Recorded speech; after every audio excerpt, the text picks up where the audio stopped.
Deus seja comunicada mais uma vez à sua igreja essa manhã. Amém? Amém. Convido os irmãos a abrirem as vossas Bíblias no capítulo de número 6 do Evangelho segundo escreveu Mateus.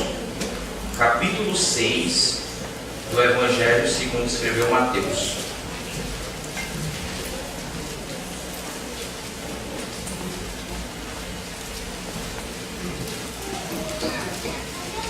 Nós faremos a leitura dos versículos 19 a 34, mas o sermão será apenas dos versículos 25 a 34.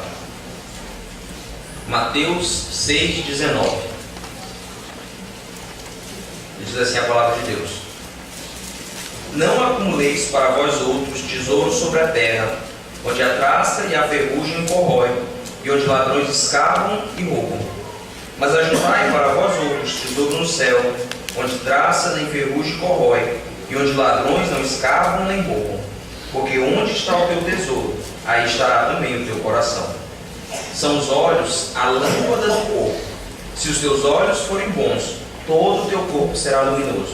Se, porém, os teus olhos forem maus, todo o teu corpo estará em trevas. Portanto, caso a luz que em ti há sejam trevas, que grandes trevas serão? Ninguém pode servir a dois senhores, porque ou há de aborrecer-se de um e amar ao outro, ou se der voltará a um e desprezará o outro. Não podeis servir a Deus e às riquezas. Por isso vos digo, não andeis ansiosos pela vossa vida, quanto ao que haveis de comer ou beber, nem pelo vosso corpo, quanto ao que haveis de vestir. Não é a vida mais do que o alimento e o corpo mais do que as vestes? Observai as aves do céu, não semeiam, não colhem, nem ajudam em celeiros, contudo vosso Pai Celeste as sustenta. Porventura não valei vós muito mais do que as aves? Qual de vós, por ansioso que esteja, pode acrescentar um côvado ao curso da sua vida? E por que andais ansiosos quanto ao vestuário? Considerai como crescem os lírios do campo. Eles não trabalham nem fiam. Eu, contudo, vos afirmo que nem Salomão, em toda a sua glória, se vestiu como qualquer deles. Ora, se Deus veste assim a erva do campo, que hoje existe e amanhã é lançada no forno, quanto mais a vós outros, homens de pequena fé? Portanto, não vos inquieteis dizendo, que comeremos, que beberemos, ou com que nos vestiremos? Porque os gentios é que procuram todas essas coisas, pois vosso Pai Celeste sabe que necessitais de todas elas. Buscai, pois, em primeiro lugar o reino de Deus e a sua justiça, e todas essas coisas vos serão acrescentadas. Portanto, não vos inquieteis com o dia de amanhã, pois o amanhã trará os seus cuidados. Basta ao dia o seu próprio mal. Oremos uma vez mais. Deus eterno, que nessa manhã, Pai, o Senhor possa nos comunicar ao nosso íntimo, ao nosso coração, pelo Teu Santo Espírito, as verdades profundas, Pai, do Teu Evangelho. Que o Senhor possa nos ensinar, Pai, nesta manhã, o quanto que nós, pecadores, temos essa tendência de sermos ansiosos por abandonarmos, Pai, aquilo que nós dizemos crer sobre o Senhor. Que nós possamos sair daqui, Pai, mais contentes e mais crentes no Senhor e observantes, Pai, da Tua Palavra. Nós te pedimos em nome de Cristo Jesus. Amém. Amém. 2006, apesar da grande crise econômica no nosso país, houve um mercado que não teve crise. Foi o mercado dos remédios ansiolíticos. Esse mercado, ele não só não entrou em crise, como ele teve um grande crescimento. Ele cresceu 10% no período de recessão. Para vocês terem ideia, no ano de 2006, 28,8 milhões de caixas de remédios ansiolíticos, aqueles que são dados para aquelas pessoas que sofrem de ansiedade, foram vendidos. 28 milhões de caixas. Isso dá um total em valor de uma movimentação financeira no país de 534 milhões de reais. Se você acrescentar a esses ansiolíticos os antidepressivos, esse valor aumenta 5 vezes mais. O nosso país, ele é tido pela ONU como o país com a maior porcentagem de pessoas ansiosas. E falo isso daqueles que vão no psiquiatra e têm o diagnóstico de ansiedade. Isso chega no Brasil a cerca de 9,4% da população.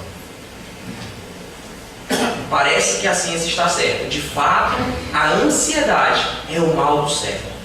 A ansiedade é a doença da nossa geração.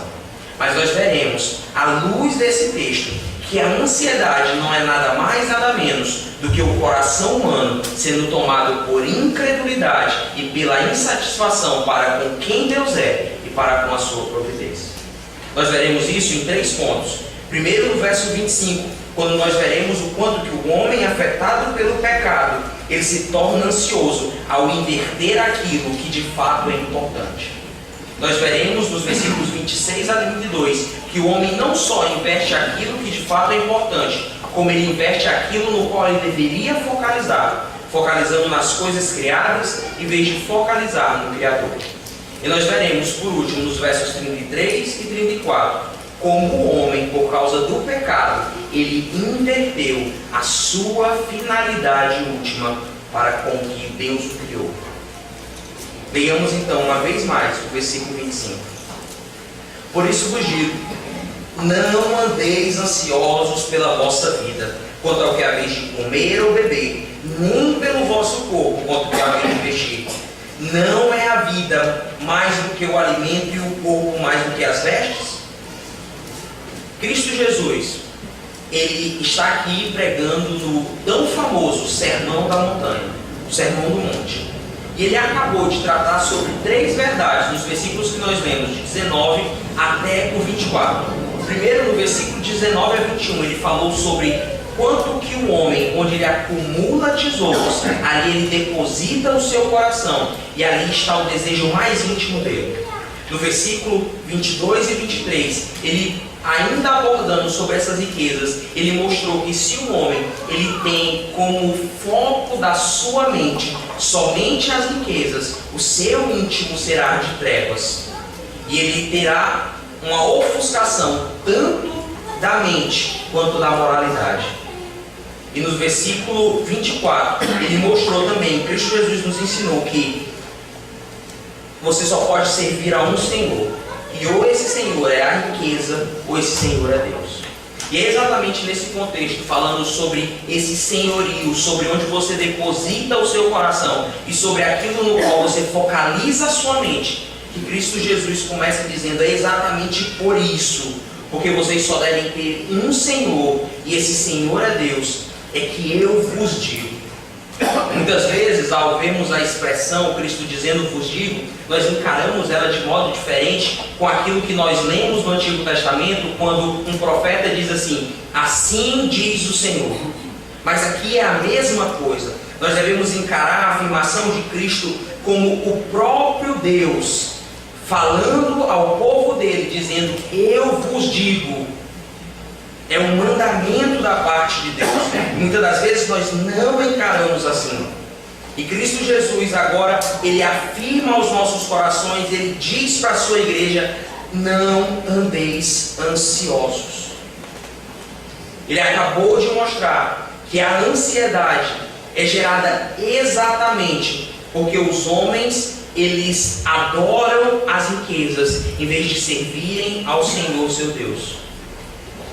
E é exatamente por causa disso que ele vai dizer, ó, vocês que são filhos da aliança, vocês que estão debaixo do pacto, vocês os judeus, vocês não devem ser ansiosos. Enquanto no contexto imediato ele falou sobre riquezas, ele falou sobre mamon, ele falou sobre coisas mais proeminentes, aqui não. Aqui ele vai mais simples. Ele vai dizer que você não deve estar ansioso nem pelo que você vai comer ou beber, nem por aquilo que você deve vestir. Percebam então o quanto que Cristo agora, ele não está falando apenas para os ricos da época, por aqueles que amavam as riquezas, mas agora ele mostra que a ansiedade, ela pode afetar até o homem mais pobre, porque ele pode estar ansioso por aquilo que são as necessidades mais básicas dos homens, tanto o que há de comer, o que há de beber, o que há de vestir. O motivo pelo qual Cristo também utiliza agora o comer, o beber e o vestir é porque nós vamos ver posteriormente que isso acompanha o homem desde a criação. Isso acompanha o homem desde a criação e a queda. Desde lá, a alimentação, manutenção física e as vestimentas têm uma grande relação com a criação e a queda. Cristo Jesus acaba de afirmar que não somente os homens se tornam ansiosos pelo que há de comer e o que há de vestir, como ele vai mostrar no final do verso 25, que isso acontece exatamente porque nós invertemos a posição daquilo que de fato é importante. Ele diz, não é a vida mais do que o alimento? É como se ele estivesse dizendo, ele de fato está dizendo, se Deus que vos deu a vida, Ele não vos dará também o alimento, a manutenção de todas as coisas?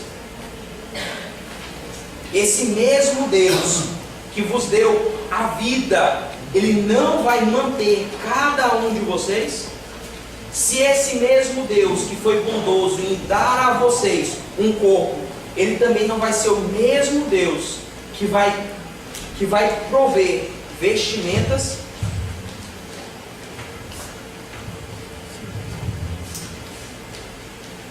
Então nós temos aqui o quanto que o homem, por causa da inversão da importância das coisas, ele acaba se tornando ansioso e desse modo pecando contra Deus. Percebam que o que Cristo está nos dizendo é que nós não devemos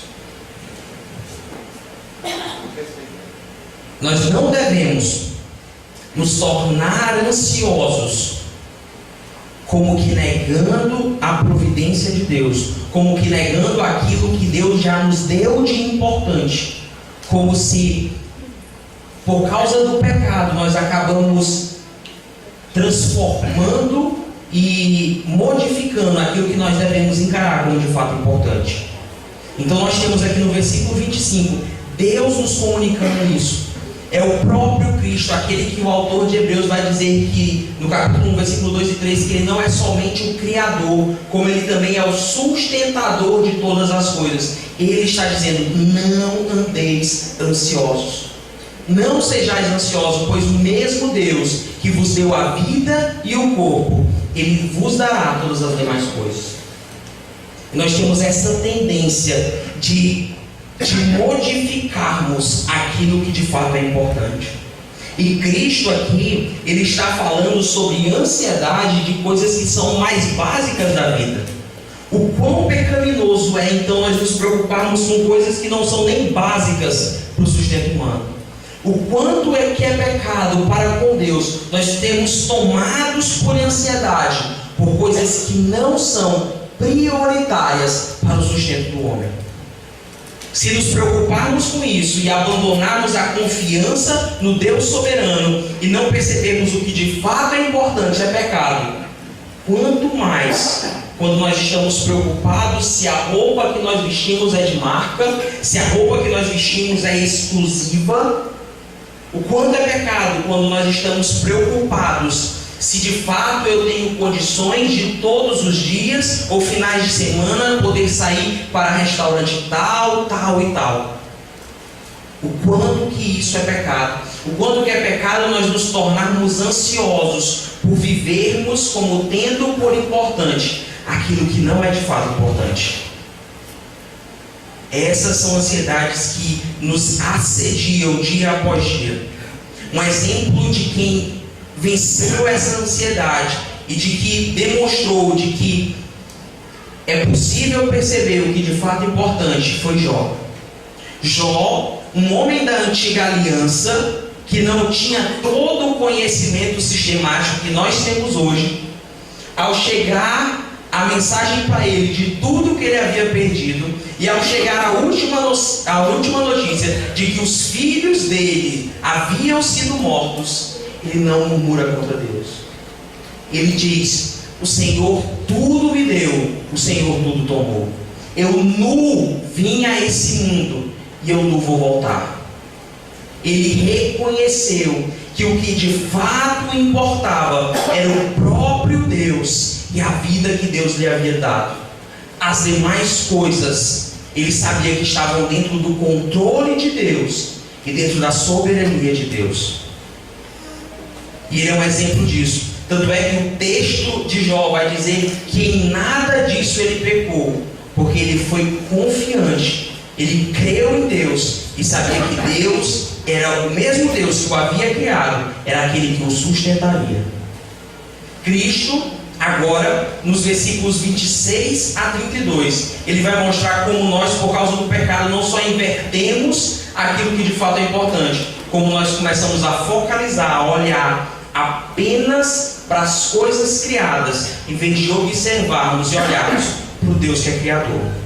O versículo 26 diz: observai as aves do céu, não semeiam, não colhem, nem ajudam em celeiros, contudo vosso Pai Celeste as sustenta. Porventura não valei vós muito mais do que as aves? Se você for no texto paralelo, que está lá em Lucas 12, 24, a expressão que aqui é traduzida como pássaros, lá é traduzida como corvos. O corvo, ele era um animal que ele era tido no Antigo Testamento como um animal impuro. Quando Cristo ele cita aqui o cuidado de Deus para com os corvos, é como se ele estivesse dizendo: se Deus cuida até dos animais que são considerados impuros, se Deus os sustenta apesar de serem considerados impuros, quanto mais Ele não cuidará de vós, que sois a coroa da criação. Quanto mais Deus não cuidará do seu povo. Um exemplo de como nós somos assediados por aquilo que não deveria ser aquilo que nós focamos. O quanto que nós estamos preocupados muitas vezes com o alimento, em vez de focalizarmos no Deus que nos sustenta. O quanto que isso acontece desde a mais tenra idade. O quanto que crianças, como o meu cunhado, ele desde a infância, quando ele ia jantar, ele já perguntava para a mãe dele: mãe, o que eu vou almoçar amanhã?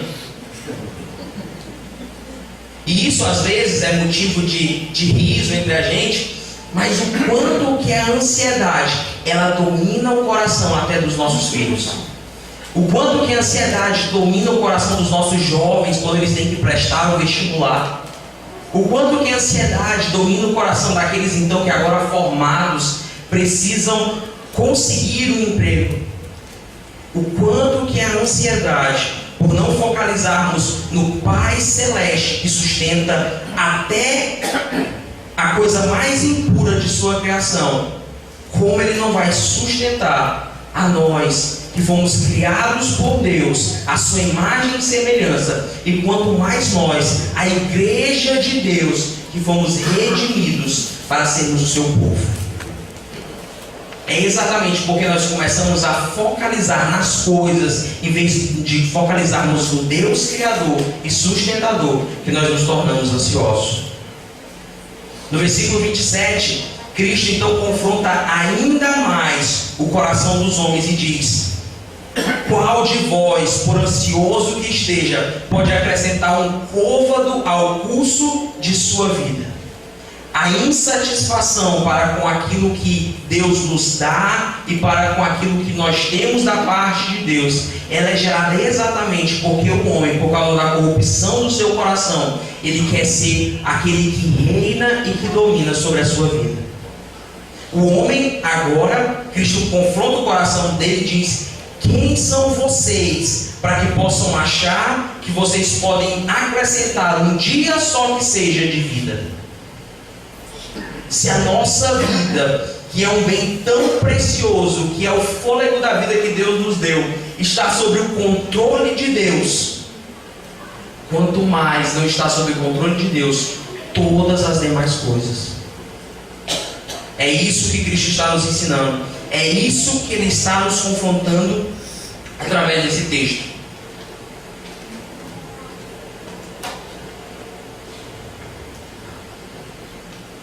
A insatisfação do homem faz com que ele ache que ele pode reinar sobre si mesmo E isso lhe leva à ansiedade e rebelião contra Deus.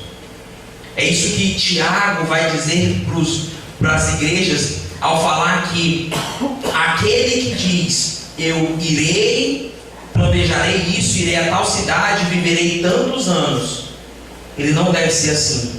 Mas o cristão, ele deve dizer: se assim quiser o Senhor, e se Ele me der vida até lá, eu farei isso e aquilo outro.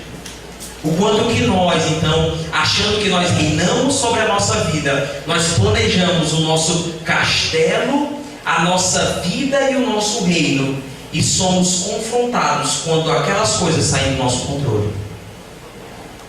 Porque nós não percebemos que quem de fato reina é Deus. E nós nos tornamos insatisfeitos e ansiosos por conta disso.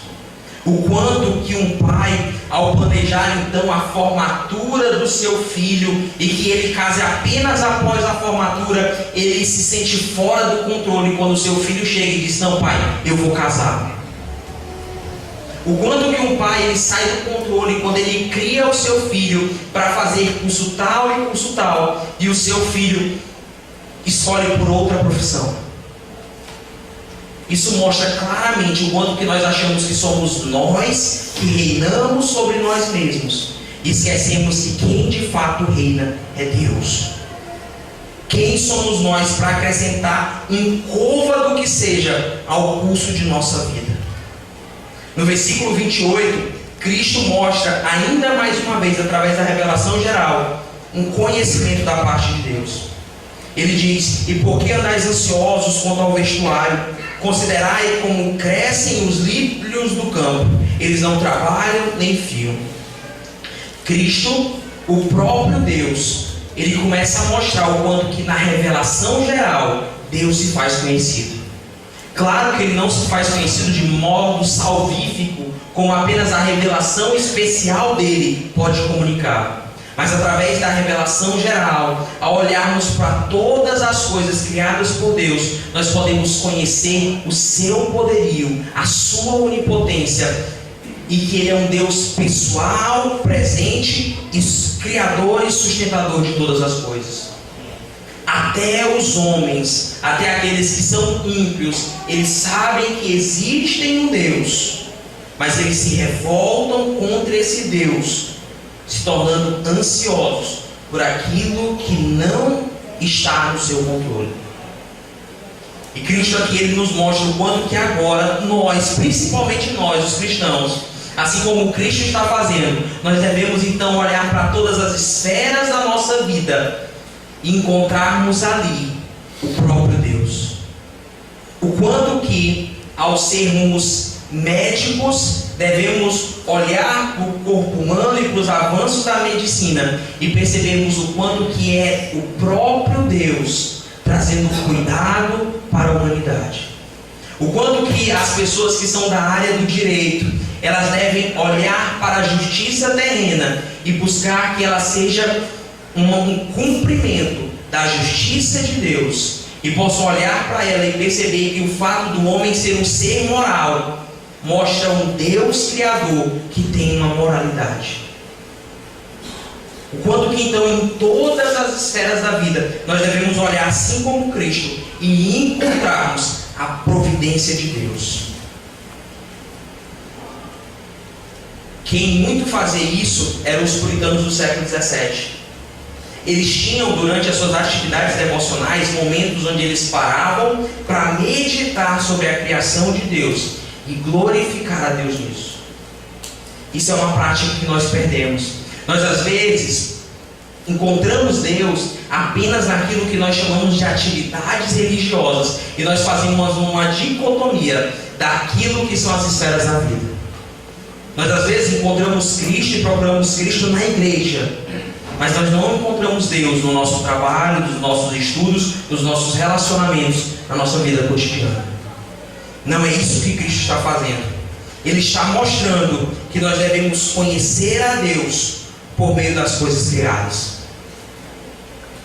Uma outra coisa que deve ser abordada aqui é que, apesar de no versículo 26 e no versículo 28 no versículo 26, no versículo 28, ele falar que os pássaros, eles não colhem, não semeiam, não ajuntam em celeiros.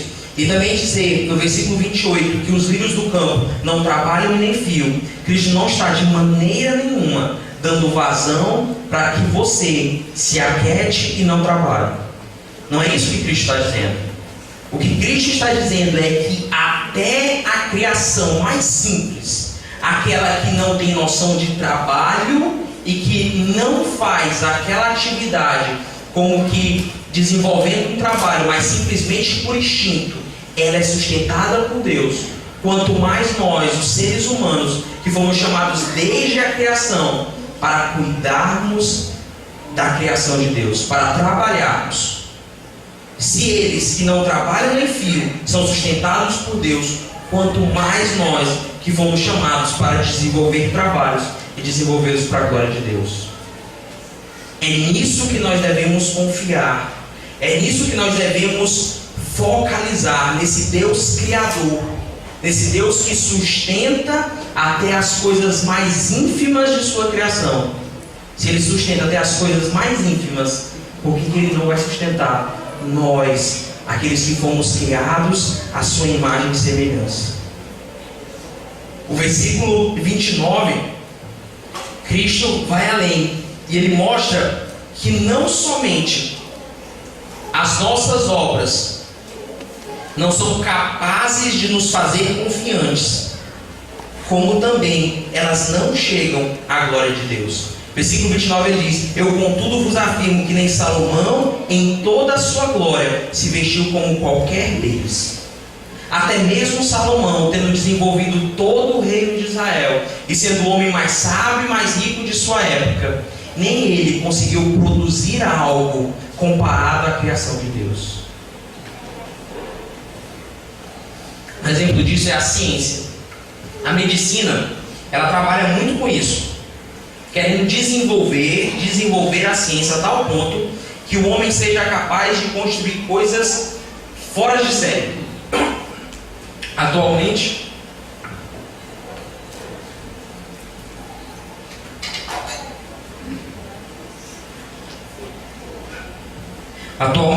a medicina já é capaz de, num laboratório, desenvolver um tecido humano. Mas ela tem que pegar um tecido já criado e a partir dele desenvolver isso. Eles não têm a capacidade, nunca vão chegar à capacidade do próprio Deus de desenvolver vida. Nunca, porque isso pertence a Deus. E ao focalizarmos então em quem Deus é e o quanto que Ele criador e sustentador, Ele reina sobre o mundo, nós devemos deixar de ser ansiosos. Nós devemos nos confiar em Deus e sabermos que, apesar de toda a glória que o homem possa fazer, não se compara à glória da criação de Deus.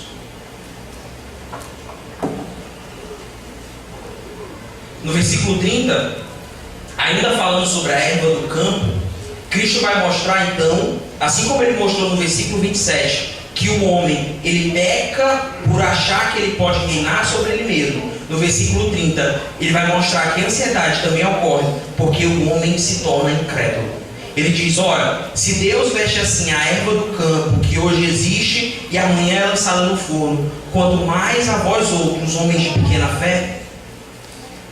É exatamente por causa da incredulidade que os homens se tornam ansiosos. É exatamente porque eles não vivem baseados em quem Deus é e na sua providência que eles se tornam ansiosos.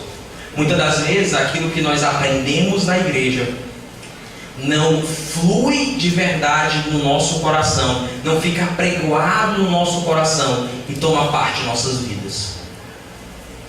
É muito fácil você ver isso quando, por exemplo, você vê casais, ou às vezes jovens solteiros, desesperados quanto a arranjar um namorado. É fácil você ver isso quando você vê um jovem que acabou de se formar na faculdade desesperado em conseguir um emprego.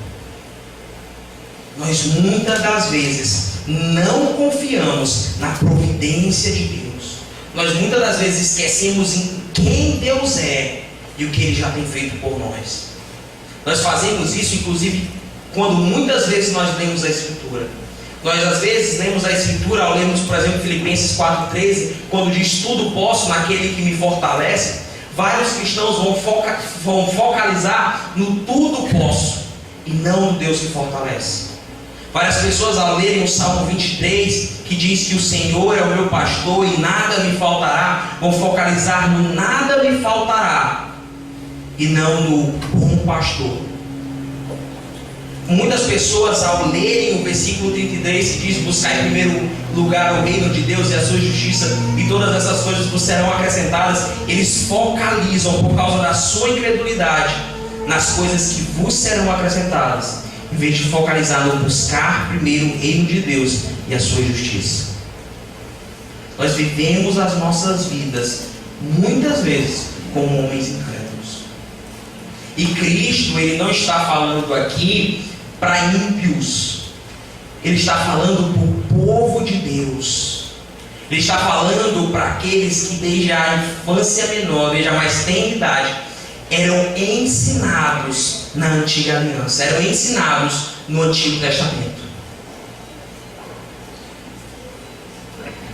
E isso pode muito bem acontecer conosco.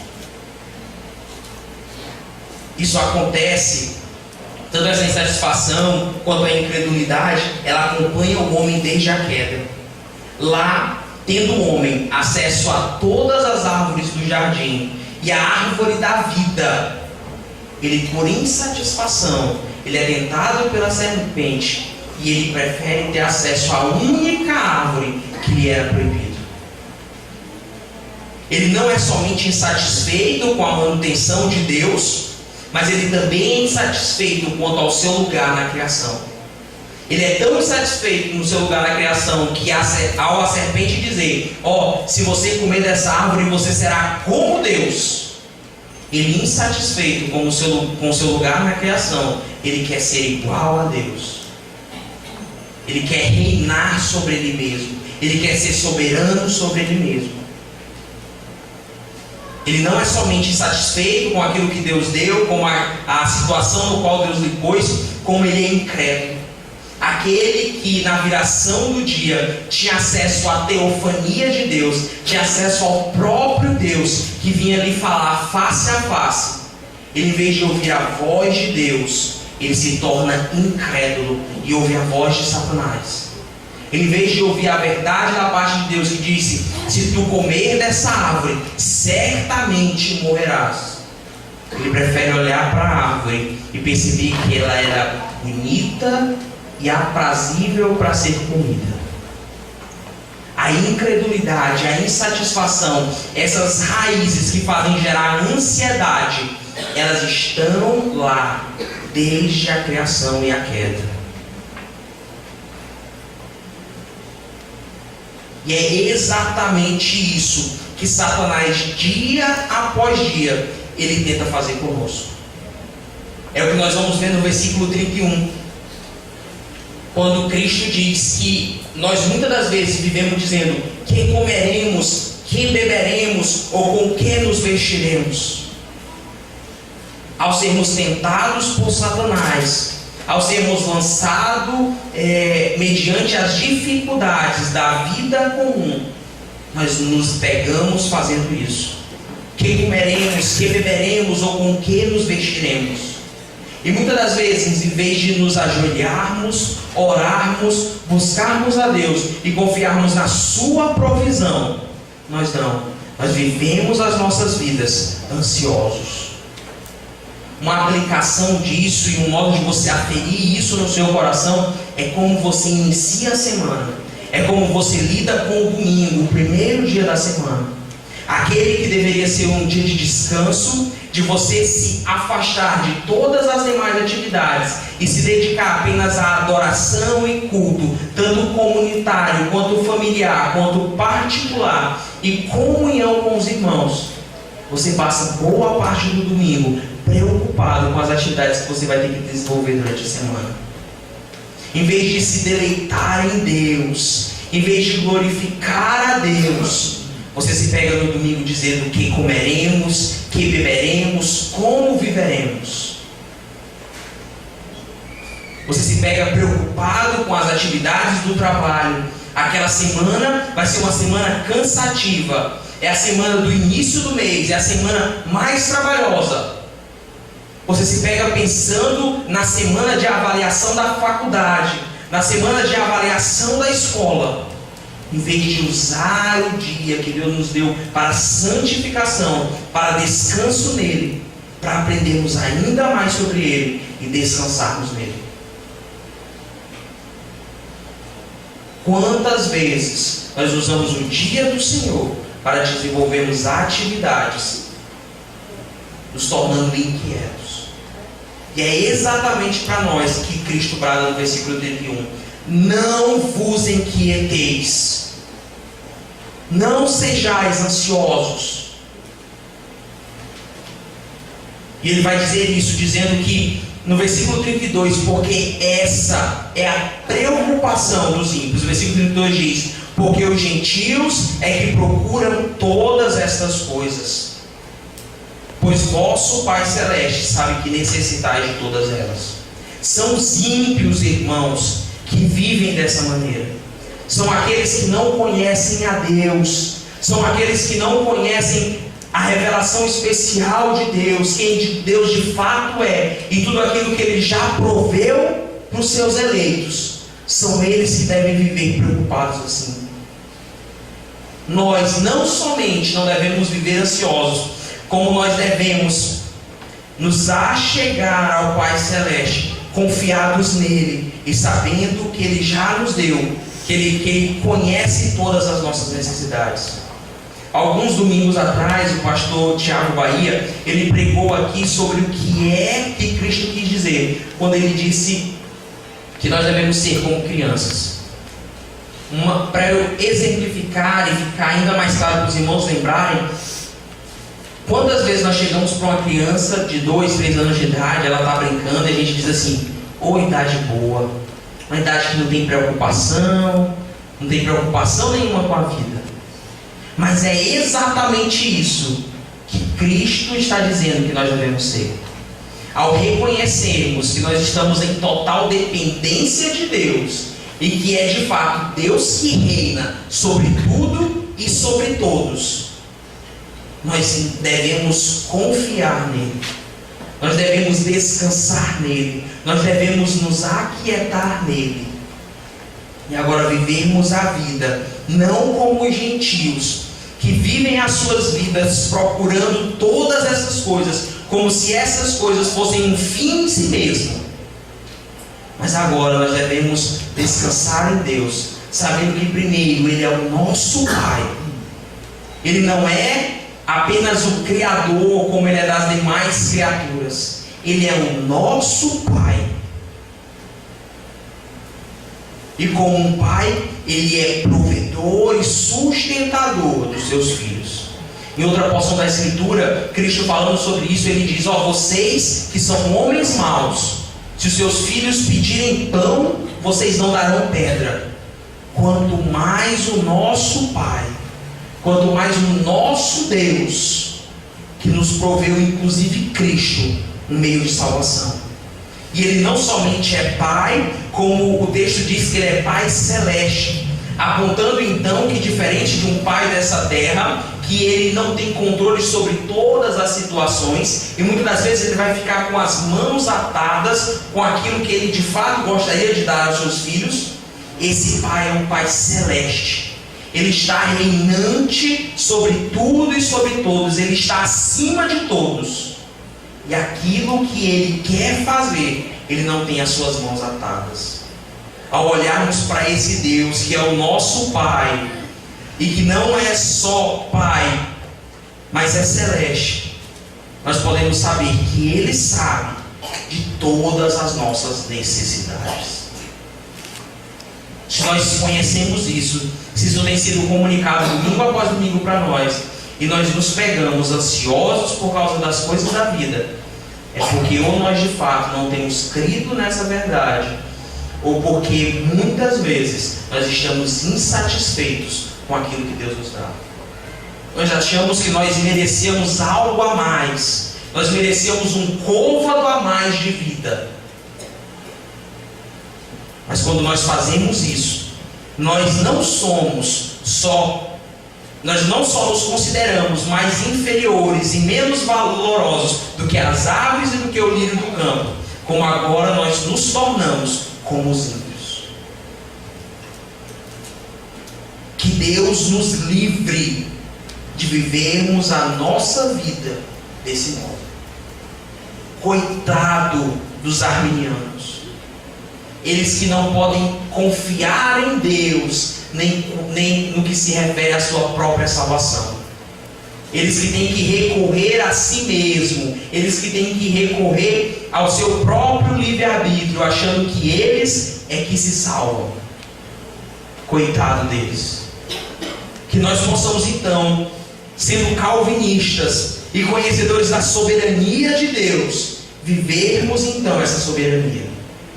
Entendermos então que de fato Deus é o nosso Pai Celeste, que não somente é Criador de todas as coisas, mas também é sustentador de todas elas. Que nós possamos colocar as coisas nos seus devidos lugares, reconhecer o que de fato é importante e também focalizarmos em Deus em vez de focalizarmos nas coisas. Porque o pecado é tão astuto e nos afeta tanto que faz com que nós invertamos a finalidade pela qual nós vivemos. Cristo ele acabou de dizer para o homem, para o povo de Deus, que eles não devem ser ansiosos, que eles não devem ter preocupação. Mas agora ele diz, vocês querem ter uma preocupação?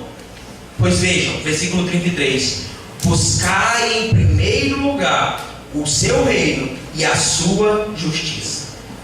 Vocês querem ter uma preocupação? Vocês querem ter algo para vocês se inquietarem dia após dia? Busquem primeiro o reino de Deus e a sua justiça. É isso que vocês devem estar preocupados. Algumas pessoas, ao olharem para o que Cristo está dizendo como reino de Deus, podem pensar que é buscar as coisas de natureza religiosa, buscar a vida comum da igreja, buscar a comunhão com a igreja. Claro que isso também está incluído, mas ao falar sobre reino de Deus, Cristo está falando sobre o próprio Deus reinar sobre todas as esferas da vida. Se há uma finalidade para o homem, é que ele leve todas as esferas da sua vida para debaixo do senhorio de Cristo. Deve ser assim o nosso trabalho. Nós devemos fazer o nosso trabalho, não pensando simplesmente no sustento que nos virá, mas pensando prioritariamente, em primeiro lugar, no reino de Deus e na sua justiça. Nós devemos viver a nossa vida política, buscando primeiro o reino de Deus, buscando com que Deus reine sobre a vida política. Nós devemos viver a nossa vida como pais e como mães, buscando que sobre os nossos filhos reine Cristo Jesus. Nós devemos buscar os nossos relacionamentos, namoro, casamento, buscando com que Cristo Jesus reine sobre eles. É isso que nós devemos nos preocupar. É em buscar em primeiro lugar o reino de Deus e a sua justiça. Essa justiça trata não somente sobre vivermos no reino de Deus, mas como nós devemos viver. Agora, sendo justificados de forma gratuita por Deus, mas agora devemos viver dentro desse reino de forma justa. Você não deve, no seu trabalho ou nos seus estudos, fazer apenas aquilo que lhe é pedido. Você deve fazer ainda mais para a glória de Deus. Você deve fazer ainda mais para que a justiça de Deus seja manifesta. É essa que deve ser a nossa preocupação. Ao buscarmos então em primeiro lugar o reino de Deus e a sua justiça, nós podemos ter certeza que as demais coisas, é uma promessa, que Deus conhece todas as nossas necessidades e no momento certo Ele suprirá todas as nossas necessidades. É nessa confiança que nós devemos viver. Um exemplo disso, um exemplo maior disso, de quem viveu tudo isso, é o próprio Cristo. Cristo Jesus, Ele não somente não teve como que importante a sua vida, o alimento, o sustento da sua vida, quanto em vários momentos, ao ser tentado por Satanás, no jejum de 40 dias, ao ser indagado sobre transformar as pedras em pães, Ele diz: eu não vim, não só de pão viverá o homem, mas de toda a palavra que procede da boca de Deus. Ele não estava preocupado com a alimentação física, ao ponto de quando os discípulos chegam para ele e dizem: ó, aqui tem pão, aqui tem comida. Ele diz: uma comida eu tenho para comer, é fazer a vontade daquele que me enviou. Ao chegar para a samaritana e pedir para ela água para beber, conhecedor de que aquela água, os efeitos dela era algo passageiro, ele estava muito mais preocupado com que Deus reinasse sobre a vida daquela mulher, preocupado com que ela participasse do reino de Deus e que ela pudesse viver a sua vida para a glória de Deus. Ele não estava tão preocupado com bebida ao ponto de, na cruz, ao sentir sede, foi dado a ele vinagre em vez de água. Ele estava tão despreocupado com as coisas comuns da vida, que as suas roupas foram tiradas sorte entre os soldados romanos e ele ficou nu. Ele estava tão despreocupado com o corpo, que ele sofreu no corpo também a ira de Deus. Ele estava tão despreocupado com a vida, que ele a entregou para a satisfação da ira de Deus. Se teve algo que Cristo de fato bebeu, foi o cálice da ira de Deus, para que agora nós, a igreja, pudéssemos ser ainda mais confiantes nesse Deus que não somente é Criador, não somente é sustentador, como também é o nosso Redentor. É nesse Deus que nós devemos confiar. É nesse Deus que nós devemos focalizar. É isso que de fato nós devemos ter como importante. É exatamente com a finalidade de glorificarmos a Deus e de alegrarmos nele eternamente, é que nós devemos viver as nossas vidas. No versículo 34, Cristo ainda mais uma vez diz: não vos inquieteis. Portanto, depois de ouvirdes tudo isso, não vos inquieteis com o dia de amanhã, pois o amanhã trará os seus cuidados. Basta o dia o seu próprio mal. Então agora Cristo, sabedor então de que nós não conseguiremos carregar além do que nos é dado dia após dia, Ele nos ensina mais uma coisa: nós devemos viver a cada dia o mal daquele dia. O que é isso? No Antigo Testamento, Deus já havia dito que as suas misericórdias se renovam manhã após manhã. Isso é o motivo de nós não sermos consumidos.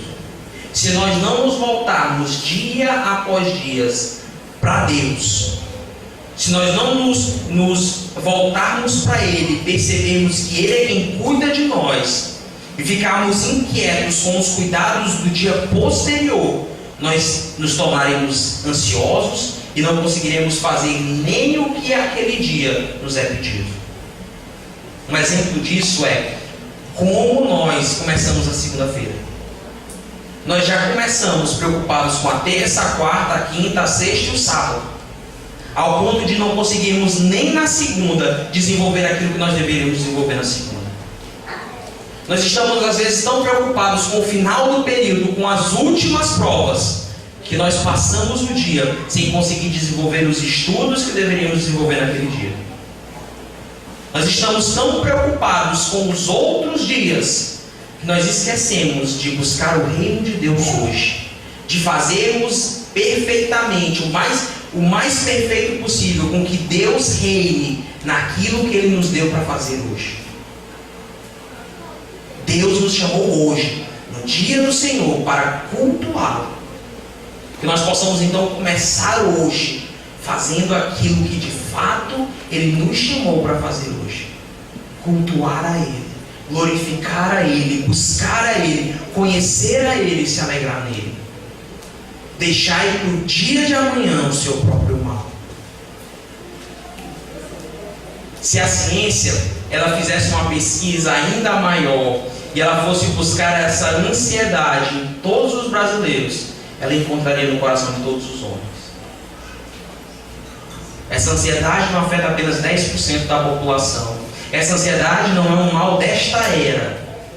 Essa ansiedade afeta o homem desde a queda. E é exatamente ao colocarmos no lugar o que de fato é importante, ao focalizarmos em Deus, no Deus Criador, Sustentador e Redentor, em vez de focalizarmos nas coisas, e ao percebermos que a finalidade pela qual nós fomos criados é para que a glória de Deus seja manifesta, nós agora vamos poder viver as nossas vidas sem ansiedade e para a glória de Deus.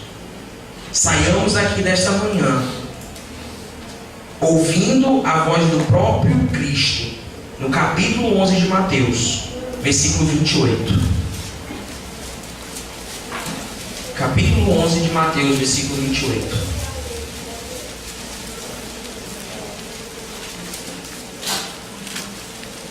Cristo então faz um convite a nós. Mateus 11, 28. Ele diz: vinde a mim, todos os que estáis cansados e sobrecarregados, e eu vos aliviarei. Tomai sobre vós o meu jugo e aprendei de mim, porque sou manso e humilde de coração, e achareis descanso para a vossa alma, porque o meu jugo é suave e o meu fardo é leve. Amém. Oremos uma vez mais. Deus eterno, graças te damos, Pai. Graças te damos por tudo aquilo que o Senhor fez por nós. Graças te damos porque o Senhor não somente nos criou, o Senhor não somente nos sustenta dia após dia, como o Senhor também, Pai, deu à sua igreja um mediador perfeito. A própria segunda pessoa da Trindade encarnou e padeceu até morte de cruz, para receber a ira de Deus ali e poder, Pai, alcançar salvação e redenção para a tua igreja. Que nós possamos, Pai, focalizar nisso. Que nós possamos então vivermos a nossa vida para aquilo que nós fomos criados lá no princípio, que é para a tua glória. E que ao, Pai, fazermos o Senhor reinar em todas as esferas da vida e vivermos pela tua justiça, Pai, nós possamos cumprir, Pai, aquilo para o qual o Senhor nos chamou. É isso que nós te pedimos, Pai. Que nós possamos hoje, no dia de descanso, de fato descansarmos no Senhor e possamos, Pai, cultuar o Senhor e glorificá-lo. Nós te pedimos em nome de Cristo Jesus. Amém. Amém.